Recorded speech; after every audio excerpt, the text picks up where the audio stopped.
So good morning, Anthony. You want to start us off? Let's get cracking.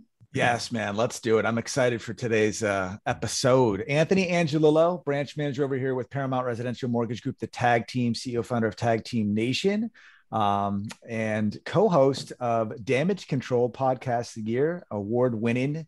And not only that, we are definitely heading our best year this year. I want to knock on wood, and we should have Miami agent again, second year in a row. So we'll see. Those of you that don't know who we are, you will know who we are because we're kicking some butt, and we thank you for following, subscribing, and sending us business. That being said, let me introduce you to our co-host, Melinda Grimaldi. Good morning, good afternoon. I know we catch a lot of people on the replay, people in different parts of the country. So thank you for joining us. Melinda Grimaldi, real estate and title attorney with Grimaldi Law Firm and the Closer's Title. I'm so happy to have a friend on the show today. They're all friends, but this friendship kind of, it actually blossomed in Instagram DMs. We knew each other from before, but I was always very impressed with how you run your business, how you speak about things, how disciplined you are in your day-to-day. I know you did 75-day hard. And I'm always messing with you. Like, what's next after 75 days? What are you doing after that? Another 75 days? Oh man, that's exhausting. So, but yeah, so you're a broker.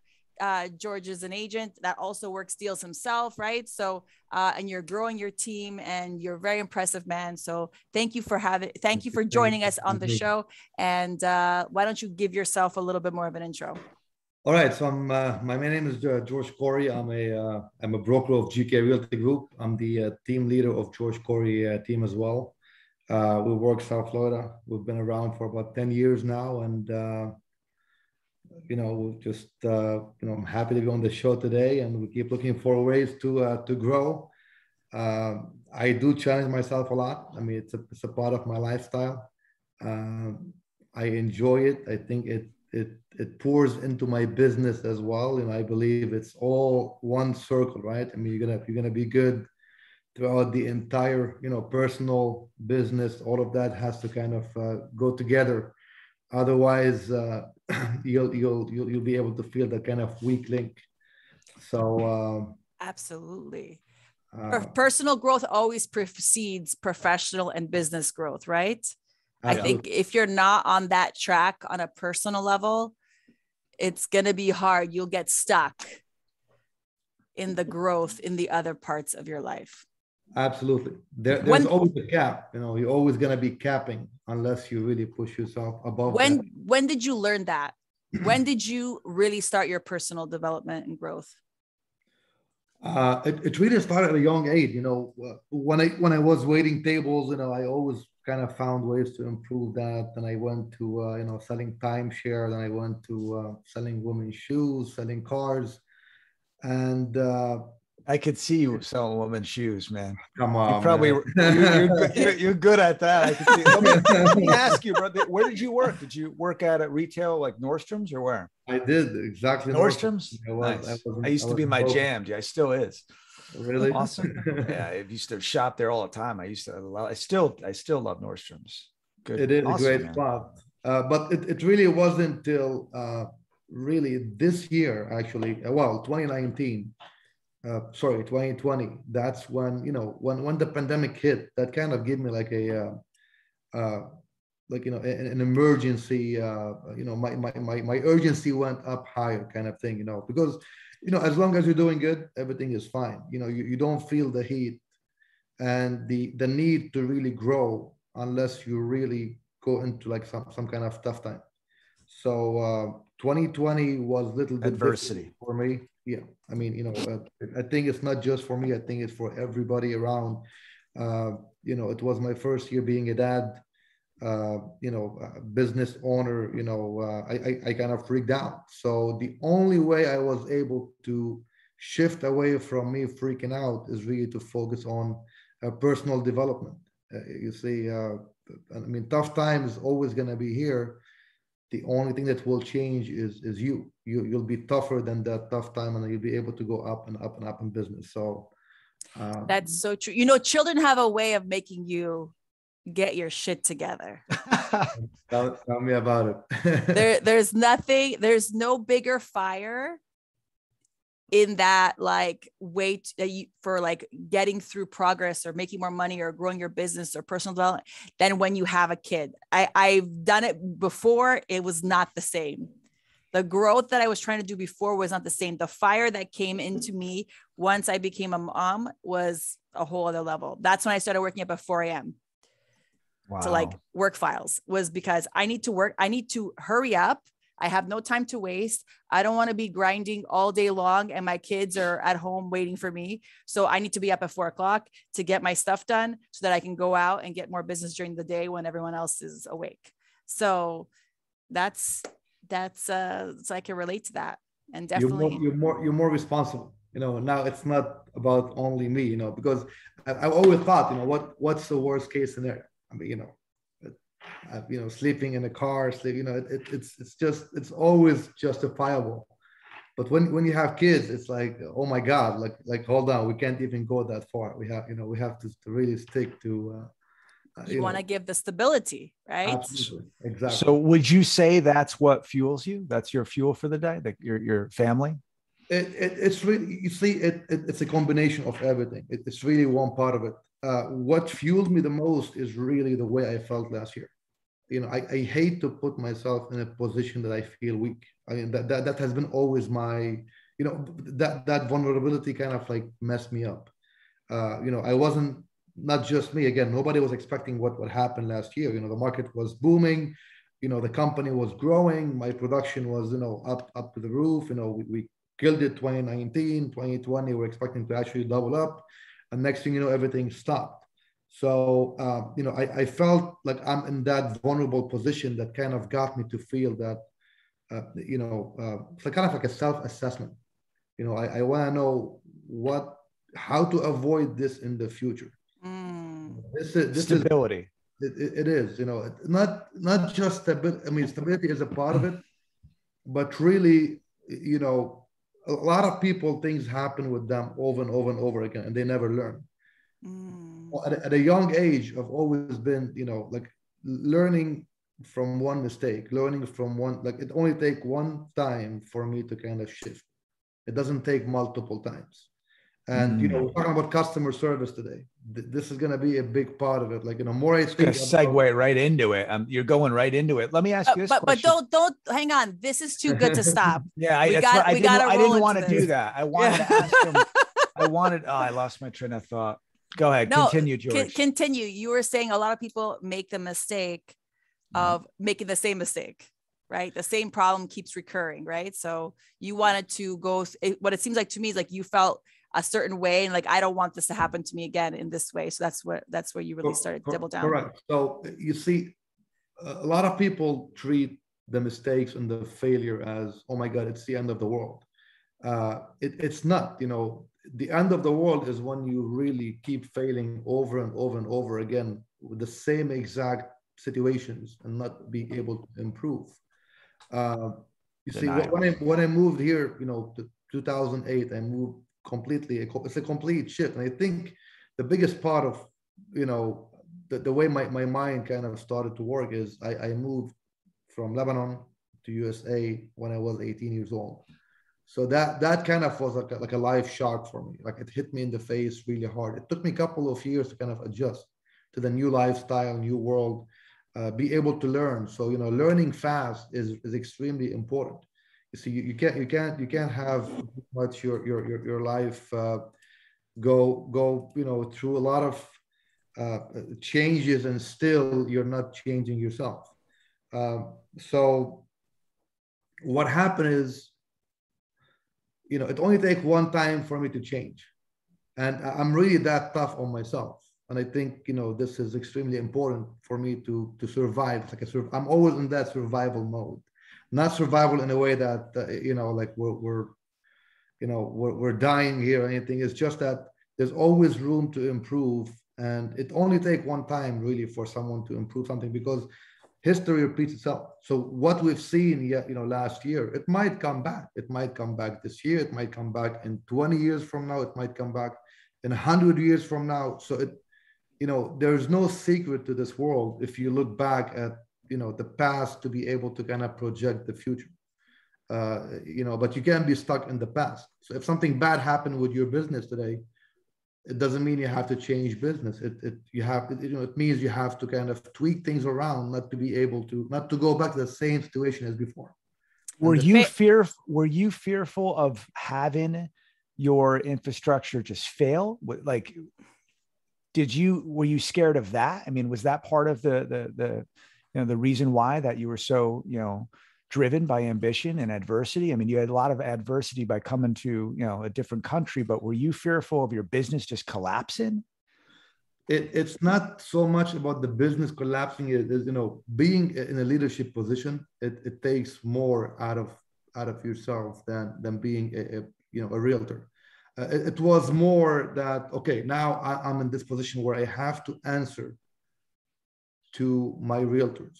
I'm being asked questions while I'm asking questions that I don't even have answers to.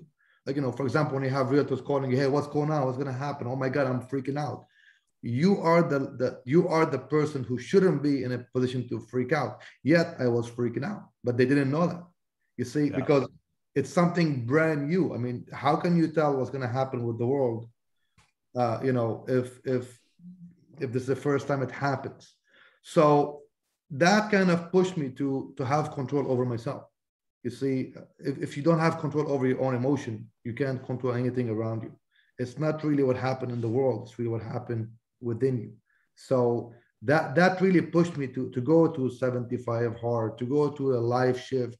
Maybe went extreme a little bit, but I'll go even more. I love it, man. I love it, dude. Keep going. Extreme. You're talking to an extremist. Go. I wanted to go more extreme. I'm just finding what's, maybe like. What's the next big extreme thing you can try? Have you gone skydiving? I've done this before. It's not for me. But okay, so you really feel your heart. You want to feel your heart? Go skydiving. You really feel every beat that happens in there. This is such an important lesson, though, what you're saying. I had a moment of that too. Everyone has. Yeah. I think everyone does, right? But I went through a couple of experiences before where I would blame outside sources or outside factors for my success.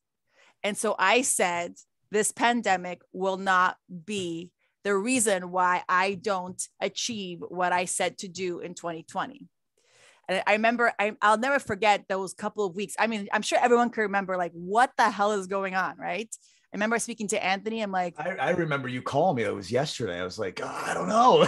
Like, what is this going to mean? Like, what is this going to mean for us? Like, do we need to pivot? But it got to a point where I'm like, okay, we're going to take control of this. Just go harder. Yeah. That's what we did. And that was like right when we started the show around. We started doing shows 3 times a week because everybody was home. That's how we grew the show. That's how we got the momentum for the show, because everybody was home. And we said, Anthony, we are almost in a way leading some of these agents that might not have somewhere else to go to. We brought therapists on the show. We brought people like, let's get their mindset right, because if their mindset's not right, then, it's going to impact everybody, right? So how can we also be leaders to keep everyone like focused on what has to be done? Right. Yeah. So that's an important lesson. The people who stuck and doubled down and just focused and took control of their mind, didn't let their thoughts get too crazy. And when they did, like, bring it back, like, what can we control? We can control our actions. We can control our thoughts. Absolutely. And then those are the people that succeeded last year. I remember 2009. I was in the shower, literally crying to my grandmother, God rest her soul, saying, what do I do? What do I do? Where I love this. I'm so passionate about this business. And I doubled down on leads. I bought tons of leads at that time. And I had the most successful year ever. So, I mean, it's adversity allows you to have opportunity, man. That's all mindset. And that's exactly what we were talking about. And that does segue into what we're going to talk about right now, service. For sure. Because customer service is also something that evolves, right? As you evolve on your business, your service levels evolve, and they all, I think, come from a little failure that you're like, that's never going to happen again. I'm going to tweak my system, my service this way. So that ties into what you were just saying, of failing forward into the next best thing or the next thing. What do you think? I'm gonna leave your team on here, man, because they keep chiming in, brothers. So I can't. I know. I can't. That's fine. I can't send them to the attendees. So they definitely want to come in. This is good stuff. We'll leave you on there, guys. Thank you. No worries. I'm sorry. What was the question? So we're talking about failure and failing forward, right? Correct. So failing forward is exactly how you evolve your customer service. I think that's how we've evolved our customer service experience, our service levels to our agents in our business. Is every little time is a little something. How can we prevent that next time? How can we tweak it to make it better? So I don't know how you've used that in your customer service experience, but I'd love to hear.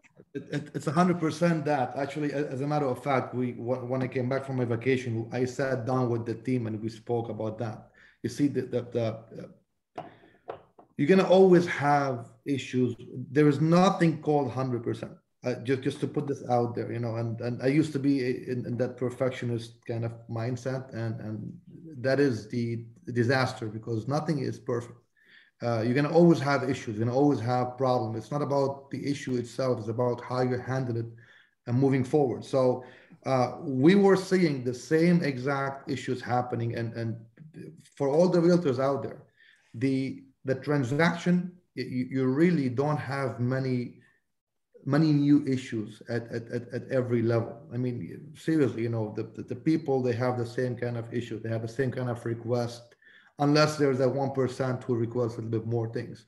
But moving forward, what we did is, we sit down with the team, we discuss what happened, and then we will discuss how we're gonna pretty much fix this problem moving forward from there. That's how we improve the customer service.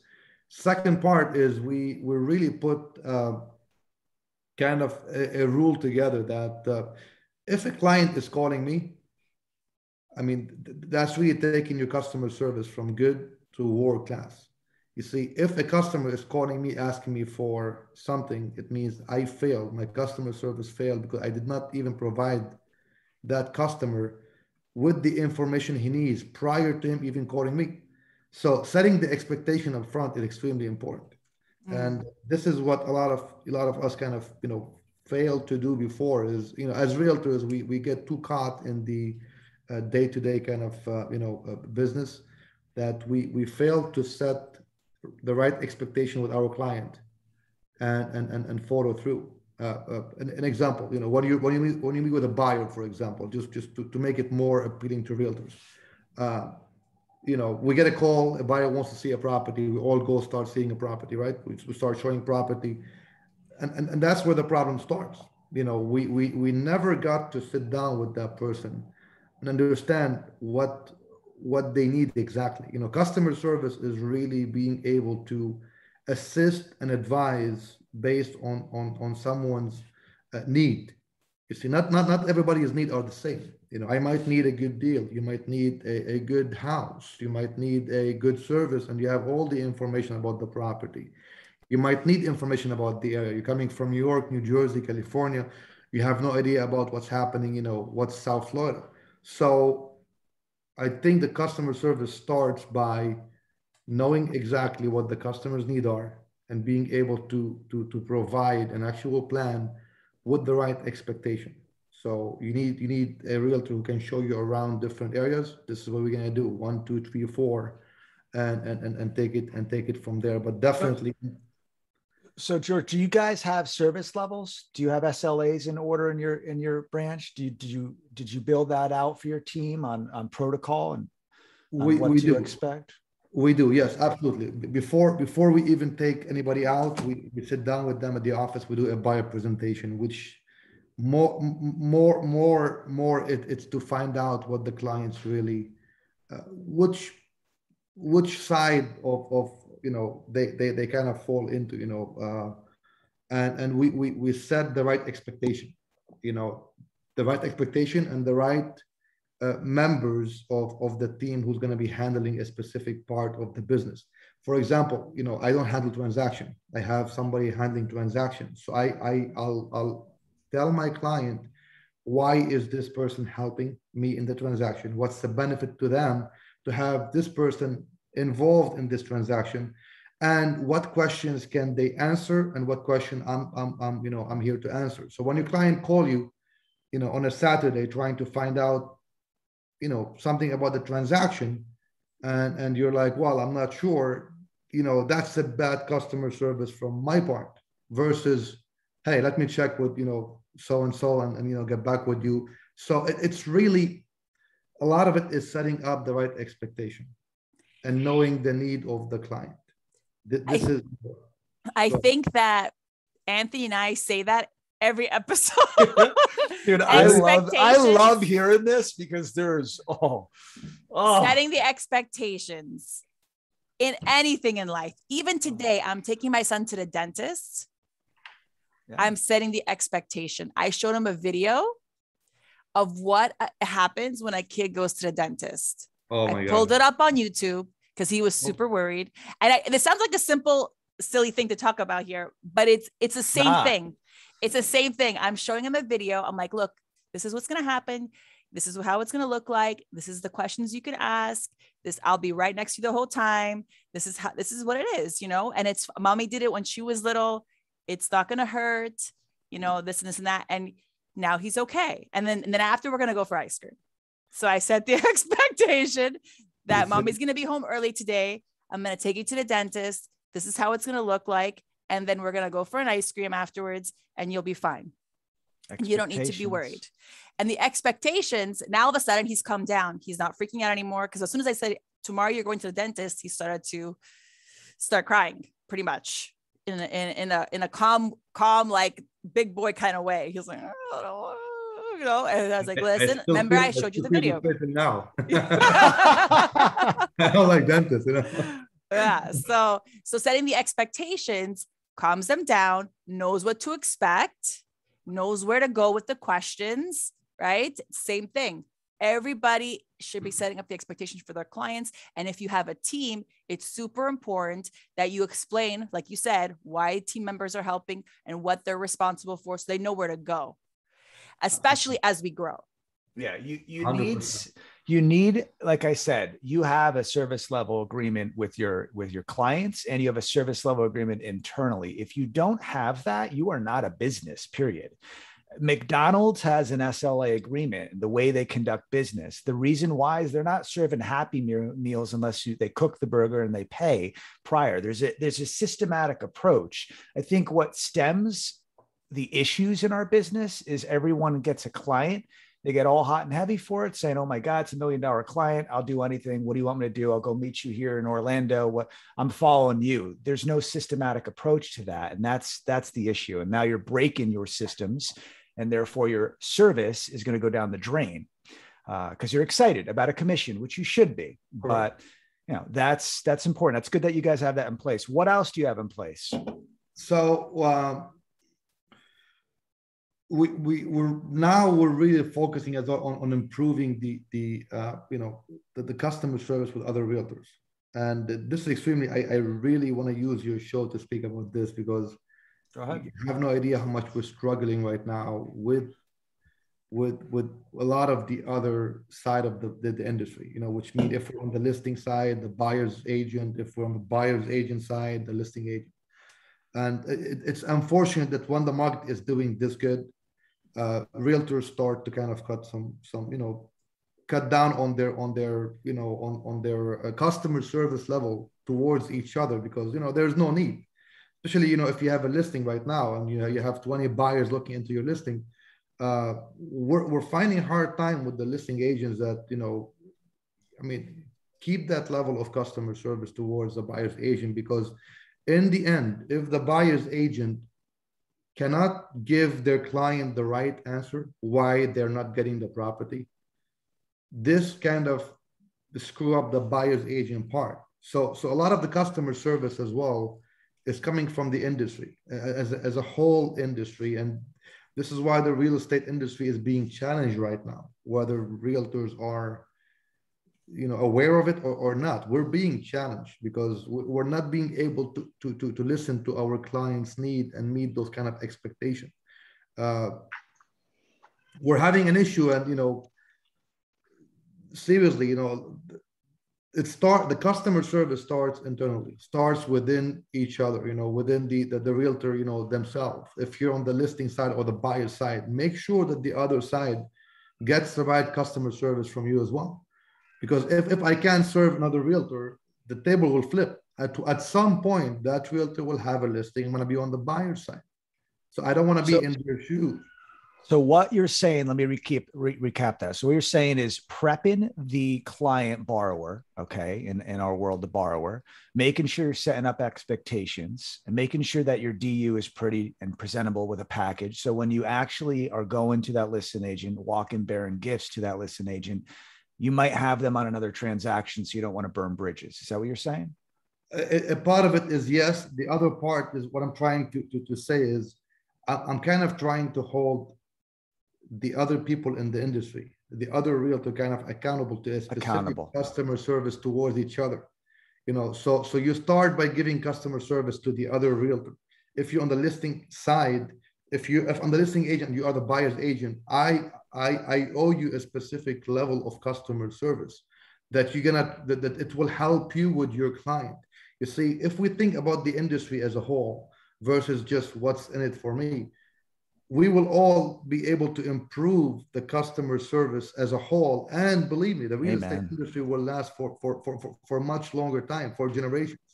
The issue we're having right now, beside me owing it to my client, the right customer service, sometimes we get burned by the other party, and we're seeing it right now. I'm just giving you an example. A lot of listing agents aren't really taking enough time to reach out to the buyer's agent and explain to them why their offer hasn't been accepted, for the buyer's agent to speak with their client. So a lot of buyer's agents are struggling in this market because of what, they can't seem to give the right information to their buyer. And we're seeing a lot of buyers coming to us that they're just fed up. Oh, we understand what happened. Our realtor never got back with us on why, we didn't get the offer accepted. But I can't blame the realtor either, because I know what's happening. So what I'm trying to say is, let the customer service starts by the level of customer service we owe to each other. That's professionalism between colleagues. Beautiful. That's like between colleagues. It happens in my industry. It happened like in real estate, like if there's a seller's attorney or I'm a seller's attorney with the title company, it's the same thing, man. Like, answer your phones, respond to your emails. Even if listen, I'm swamped. I know you're requesting this.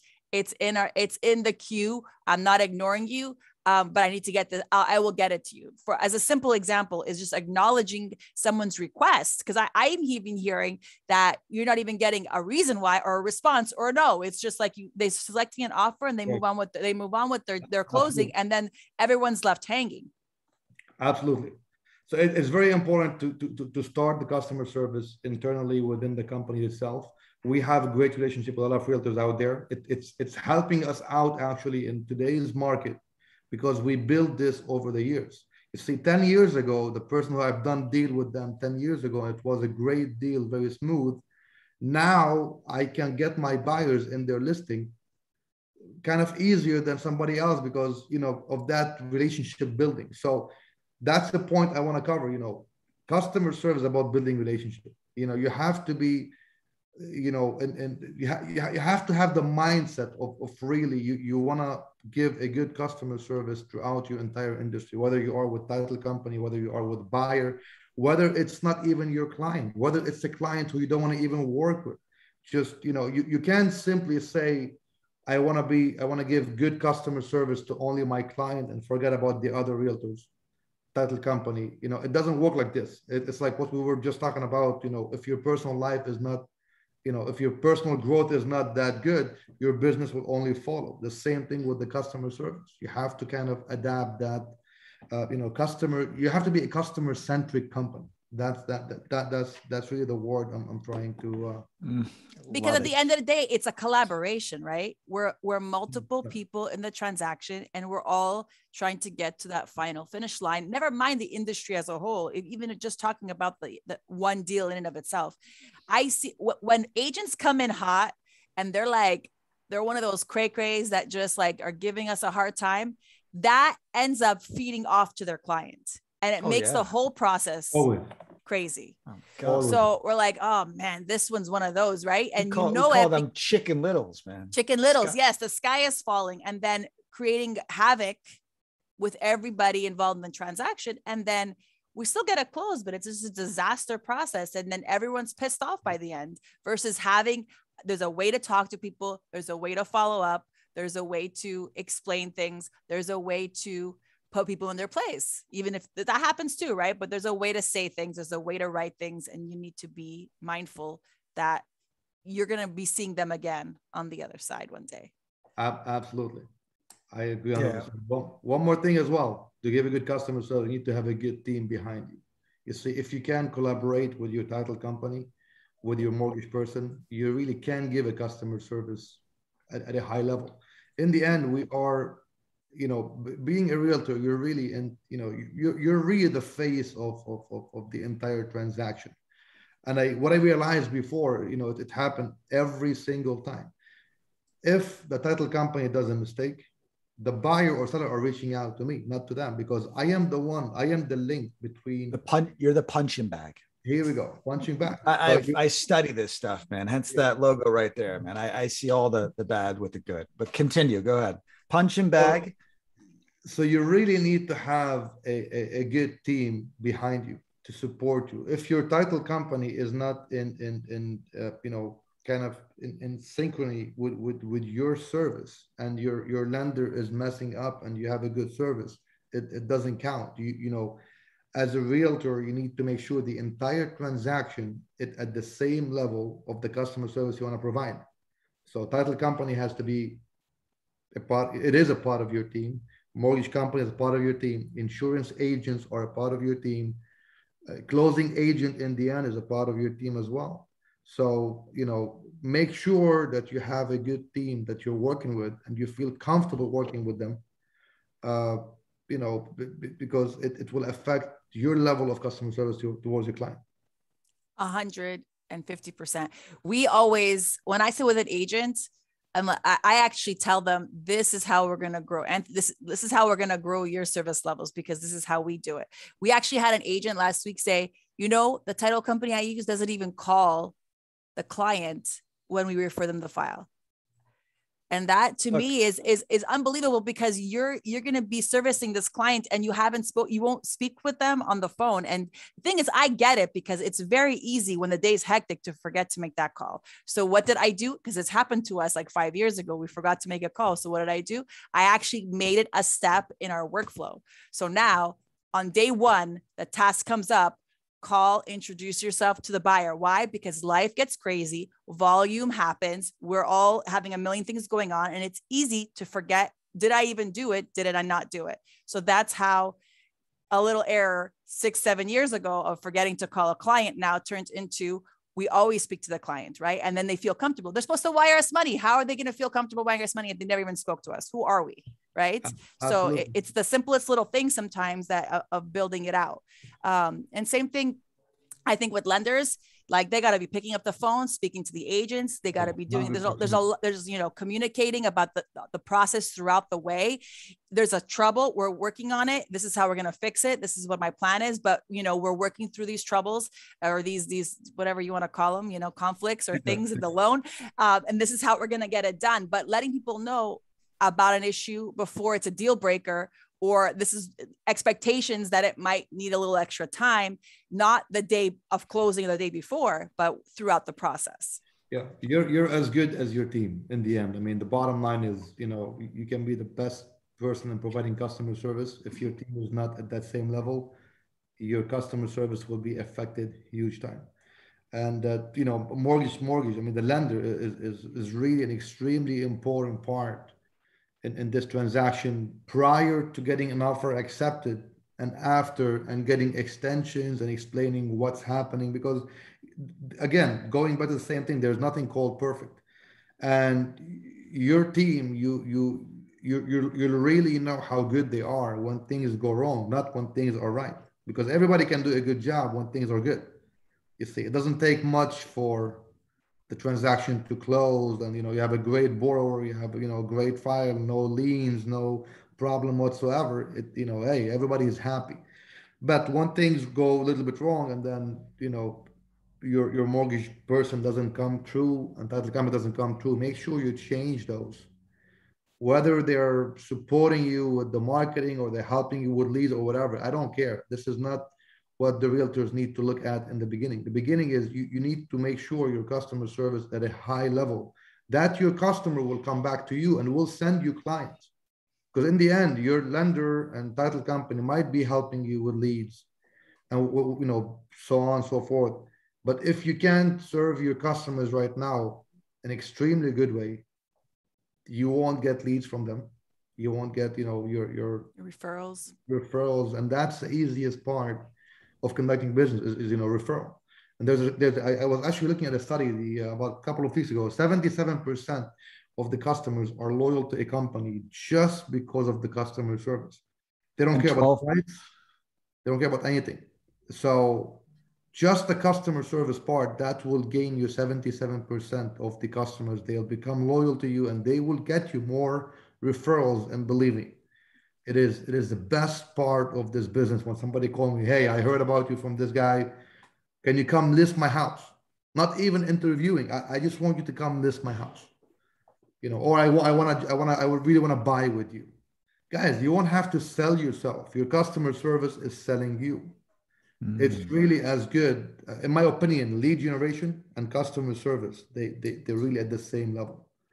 110%. So for sure. Let me recap for every single person watching right now. I want everyone to understand what George is saying right now is collectively a team is how you get to the finish line. If you're going from lender to title company to buyer's agent to this person to that person, you're not establishing a relationship and a foundation. Therefore, you're not going to grow. Even if they're doing an MSA or they're paying for Zillow and they're going to give you $5,000 a month, that won't last. He's basically saying you need to build that from ground zero, and you need that sphere, that circle who's going to support you. The reason why I use Melinda and calling it all out right now, she has systems in play. She can scale anytime. If I want to go 100 units, she can support 100 units and she'll scale with that. She's like-minded. Okay. So that's a team player. She's title. I'm lender. How are we? We're not even connected in any way, shape, or form. Yes, we are. We're connected because without that title company, no one's closing a damn thing. I don't care if I'm the lender or not. So you need that team. Who is your team? Have you established that relationship? Have you built that trust, that foundation? That is key. That's the key thing to success. Out of all of this, that's the most important thing you said right there, brother. Yeah, that's good stuff. So you mentioned something before, and I want to bring it back. You said, I'm a perfectionist. So you're talking to two other perfectionists, and that's probably why we're gelling so much on this conversation, and it takes a lot of work to get out of that perfectionism. It could be a blessing or a curse. A fixed mindset is what it is. I think it's both at the same time. It will never be one or the other. It's always that. It's it's both. So there's many other people with a similar dynamic, right? With that perfectionism, like afraid to do it wrong, or afraid to look like they did it wrong, or something like that. So how do you overcome that in your day-to-day? All right, so I'm gonna go back. I'm happy you mentioned this. I'm gonna go back to, like, let's say 10 years ago, right? When I entered this business, my main goal was to really give the best customer service possible, because I knew for a fact this will go a long way. And I was in the business to last, not it's a year, a couple of years, I'm gonna be stepping out. So I did a lot of mistakes. I failed miserably so many times, and I've always, this is gonna sound really bad, but I'm gonna say it anyway. A lot of times, I failed for, let's say, lack of knowledge, and for everybody who's out there as a brand new realtor, it does help to join a company that give you that support, where you feel that you have that knowledge based on your broker or your team leader or your co-worker. But I didn't have that when I started. So I did have some mistakes based on that.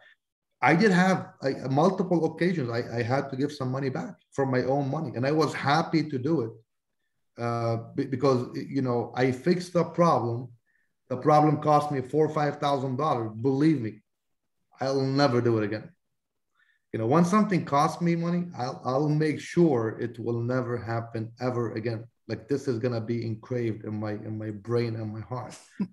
So, but again, I'm not saying go ahead and do mistakes and try to avoid mistakes, but in the same time, if you're in this to last, if you're in this business to last, you want to provide the right customer service.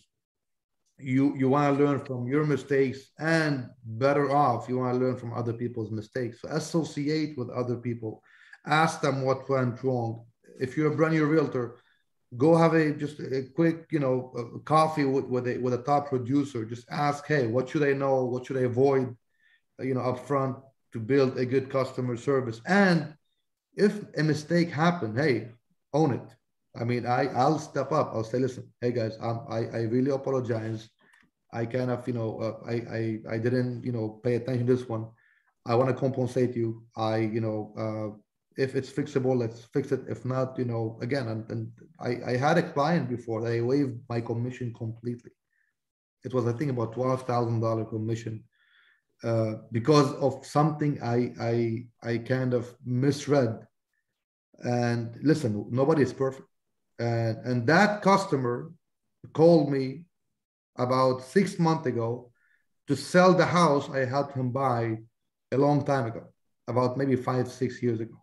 So understand, nobody is perfect, number one. Number two, if you do something wrong, just owe it. Don't blame other people for it. Hey guys, I'm a human. I messed up. I'm gonna fix it. Whatever it takes, I'm gonna fix it. Own your shit, man. Yeah, I want you. Listen, the customer needs to be happy in the end. You see, I don't mind my mistake, I'll fix it. If I have to spend money on it, I will spend money on it. No problem. I'm gonna make sure you're smiling in the end and everything is fine. These people end up leaving me great reviews, end up sending me more clients. Why? Because they can count on me. You see, if I'm that kind of person that people can count on, it doesn't matter. I can mess up terribly, but they can rest assured that I'm gonna come through for them. And that's a big part of the customer service. And one more thing, don't overpromise. You see, don't overpromise someone and don't deliver. Just tell them the way it is. I've always said this to my client and to myself, especially when it comes to listing appointments, right? Because when we want to list a property, we always want to try, we think that, giving the client the highest price possible, it will get us in the door. And I met someone, and it's just disturbing that their broker taught them, get the listing, we'll negotiate the price in the future. It kind of messed up my mind that, I'm coming in a listing appointment and I'm telling the seller, I can get you $500,000 for your property. Property is worth $450,000. Now that client is gonna start, preparing or planning the future based on my numbers as a professional.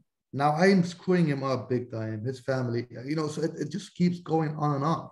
I'll tell the sellers right away, I'd rather win you as a friend than win your business and lose you as a client. You see, I cannot get you 500,000. I don't see how somebody else can get you 500,000 because the market can absorb your property at this price.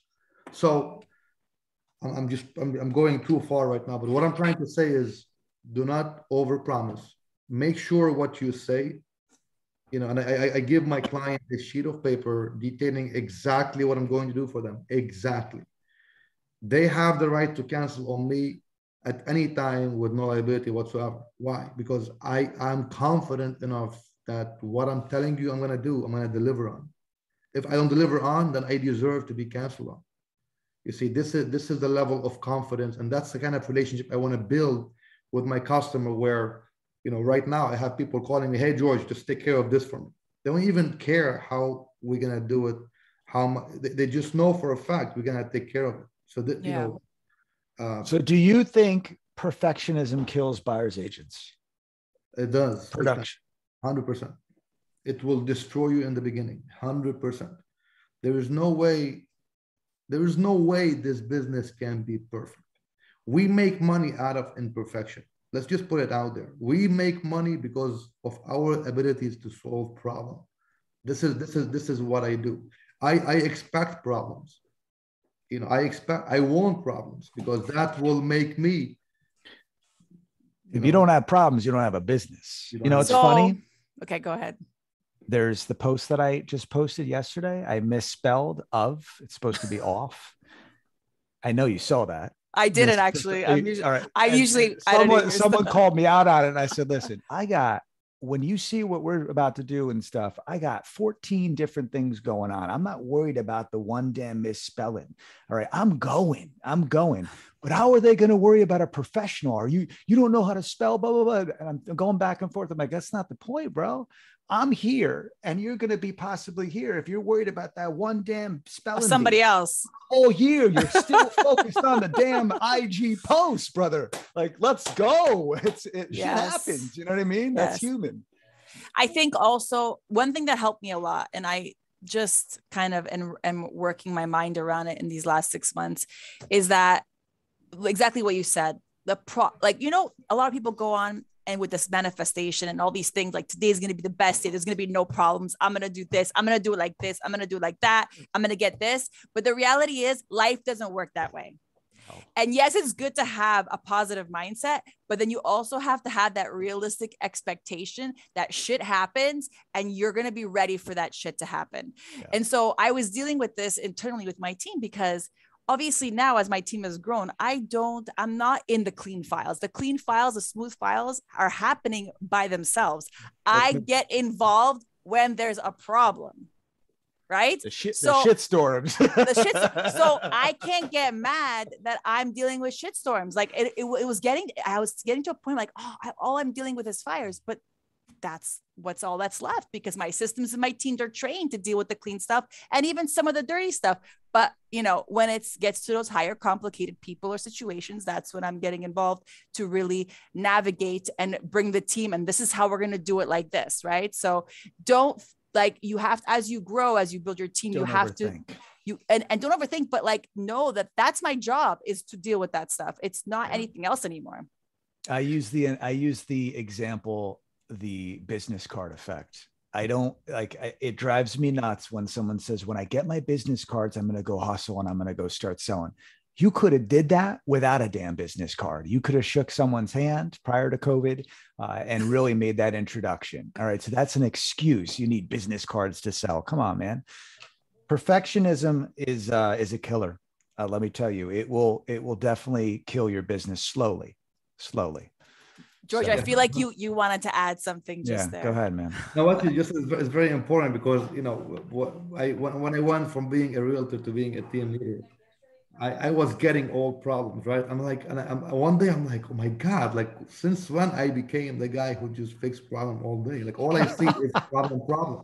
And then it hit me in the face while I was complaining. Is like, hold on, when I was closing 5 deals, per mid-year, per half year, I'm closing 5 deals per month. So understand something. More the volume is, more issue you're gonna be working on. More money, more problems. But listen, I like the kind of problems. Bring it easier, right? Day. I love it. Love balance, sure. I was on a vacation. One of my realtors called me, like, thank God somebody has a problem for me to solve. That's so funny. So, it's true though. You have to welcome the problems because once you change your mindset about it, your head is clearer in how to resolve it. Absolutely. It's about perspective. So it's perspective. Your perspective of and even like again, last year changed my perspective of life. It will never be perfect. Life is never perfect. Life is unfair. Life is what you name it. You see, but you have to be prepared and ready for all of it. And the guy who's most prepared, he is the luckiest one.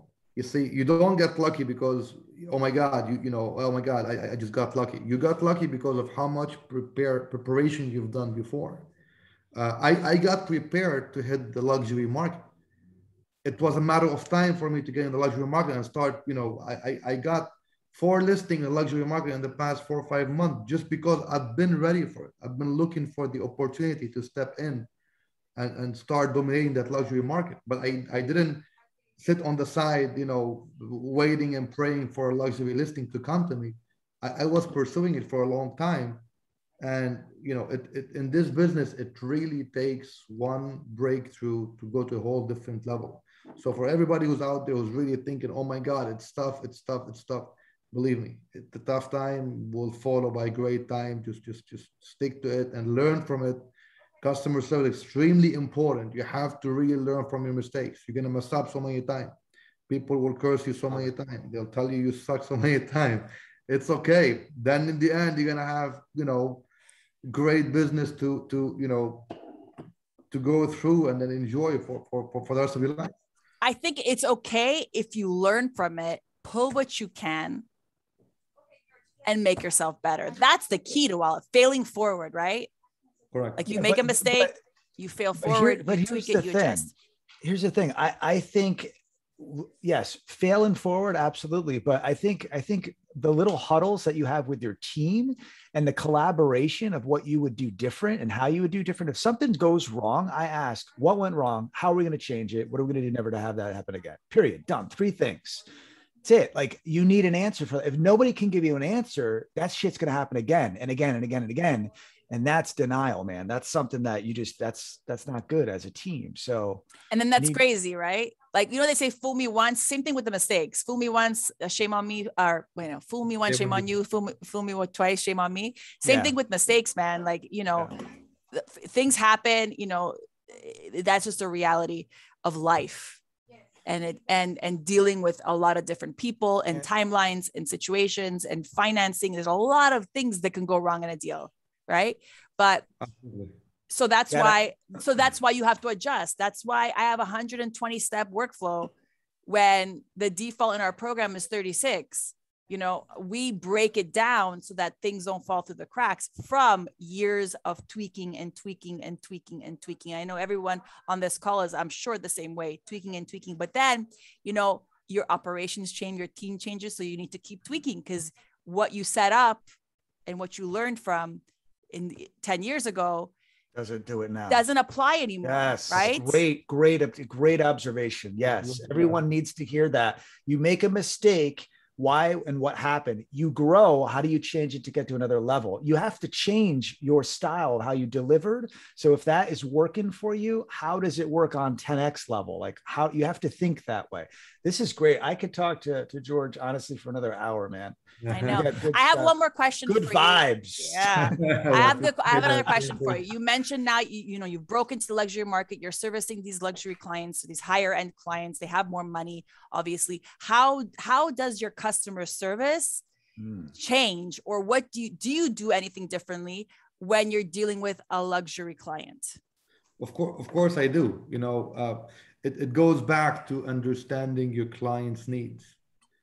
You see, you can't treat everybody the same, and it's really once you have once you mold your brain to think of a certain way, it will really you can go in any kind of business and succeed. The way I think is this: what does the client need, and how I can get that need satisfied right away, the fastest way possible.